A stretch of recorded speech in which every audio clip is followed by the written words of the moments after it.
Satan is the original liar, the father of fantasy and fable. He is the maker of myths, master of make-believe, patriarch of pretend, sire of superstition, wizard of wickedness, architect of the artificial, creator of the counterfeit, founder of fake, the great impostor, preeminent pretender, and diabolical deceiver who declares so that which is not so.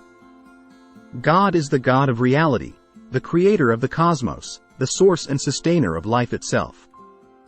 God is truth, the author of what is real, factual, objective, honest, true, and right. Satan's kingdom is an impostor of God's reality. It is an artificial construct that infects our minds and corrupts our understanding of reality. Satan's system acts like a dark veil covering our eyes. It obscures our ability to see the truth of God's kingdom. As the Apostle Paul wrote, "For now we see through a glass, darkly." 1 Corinthians chapter 13 verse 12 KJV. Satan's kingdom is built upon made-up rules. God's kingdom is built upon eternal laws, the protocols reality functions upon, laws of physics, gravity, health, and moral laws. God's kingdom is the way things are, actuality, what is real and true. It is how reality is designed to function. It is the way of life, health, and happiness. It enlightens the mind, changing the foolish into the wise. The Bible says, "In the beginning was the Word, and the Word was with God, and the Word was God." He was with God in the beginning. Through him all things were made. Without him nothing was made that has been made. In him was life, and that life was the light of men. The light shines in the darkness, but the darkness has not understood it. John chapter 1 verses 1 to 5 NIV 84. Jesus, the Word, created all things. He built reality, and his laws are the laws that life is constructed to operate upon. He came into the world to reveal, in person, how God's kingdom of truth, love, and liberty functions, to enlighten us.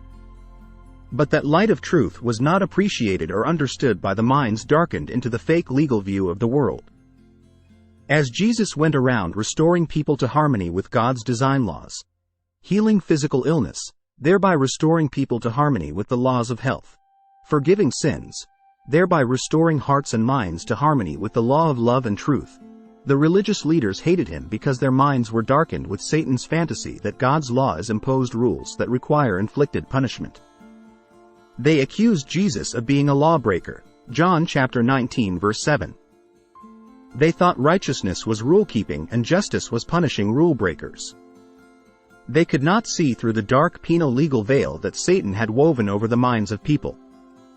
The evil way is to replace objective reality, how God constructed life to function, with a fake system of made-up rules and external legal enforcement, an artificial way of thinking and functioning. The idea that God's law functions like human law, made-up rules that require God to use power to inflict pain, suffering, and death upon his creatures as just punishment for sin, is a fantasy, fable, myth, lie. It is an artificially constructed counterfeit of God's kingdom that lays over the hearts and minds of people and obscures our ability to see God's eternal truth. It makes God out to be the source of death, the one from whom we need to be protected. It results in theologies designed to hide and protect us from God rather than reconcile us to him. It is only through Jesus and the Spirit of truth that we can penetrate this veil of satanic deception. It is only with a heart reborn into God's kingdom of love that we can overcome fear and recognize that true righteousness and justice is to forgive those who have wronged us rather than demand they be punished.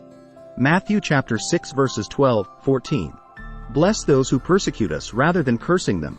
Romans chapter 12 verse 14. Turn the other cheek rather than striking back. Matthew chapter 5 verse 39. Love our enemies rather than hating them. Matthew chapter 5 verses 43-44. Feed your hungry enemy rather than let them starve. Romans chapter 12 verse 20. Those caught up in the delusional imposed law, legal systems of this world do the exact opposite of God's kingdom. They think that justice is to inflict punishment, to coerce, force, intimidate, control, censor and censure, and restrict liberties. Jesus said, "My kingdom is not of this world. If it were, my servants would fight to prevent my arrest by the Jews." But now my kingdom is from another place."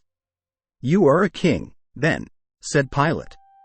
Jesus answered, "You are right in saying I am a king. In fact, for this reason I was born, and for this I came into the world, to testify to the truth. Everyone on the side of truth listens to me." John chapter 18 verses 36, 37 NIV 84. Those who are on the side of truth do not wage war like the world does. We do not seek to make others conform through fear and punishment. Instead, we seek to win their hearts to loving trust and friendship. Anyone who is joined to Christ is a new being. The old is gone, the new has come. All this is done by God, who through Christ changed us from enemies into his friends and gave us the task of making others his friends also. Our message is that God was making the whole human race his friends through Christ. God did not keep an account of their sins, and he has given us the message which tells how he makes them his friends. Here we are, then, speaking for Christ, as though God himself were making his appeal through us. We pled on Christ's behalf. Let God change you from enemies into his friends. 2 Corinthians chapter 5 verses 17 to 20 GNT. Jesus calls every person who is on the side of truth out of the delusional, artificial, make-believe penal, legal systems of this world, out of believing justice is obtained by legal means, by inflicted punishment, and into his kingdom of truth, love, and freedom.